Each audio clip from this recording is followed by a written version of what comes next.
আমি middle class মানুহ, কিবা এটা ঘৰত বস্তু ল'ম বুলি ভাবিলেও বহুত দিনৰ আগৰ পৰা প্লেনিং কৰিব লাগে, অলপকৈ পইচা জমাব লাগে, তেতিয়াহে বস্তুটো ল'ব পৰা যাওঁ।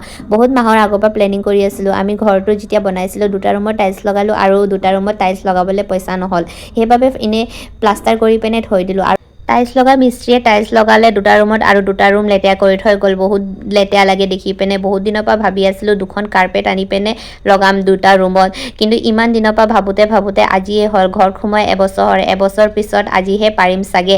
আৰু দেৰি কৰি নকৰি পিনে চিধা গধূলি সময়ত বজাৰলৈ ৰেডি হৈ মেলি পিনে ওলাই গ'লোঁ মই আৰু মানুহজন।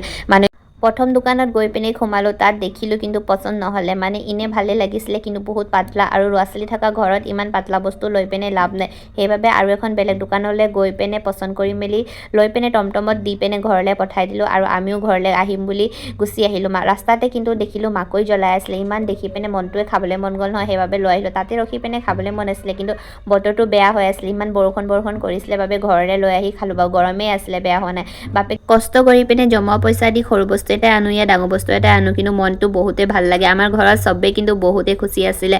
মাৰবি আইতাকো ফূৰ্তি চাই পিনেতো গম পোৱা গৈছেই চাগে। ৰাতি ঘৰত আহি পিনে বাপেকে কাৰ্পেটখন লগাবলৈ কৰোঁতে মাৰবিয়ে ইমান বদমাছ কৰিছিলে নহয়, একদম লগাবলৈ শান্তিয়ে দিয়া নাছিলে।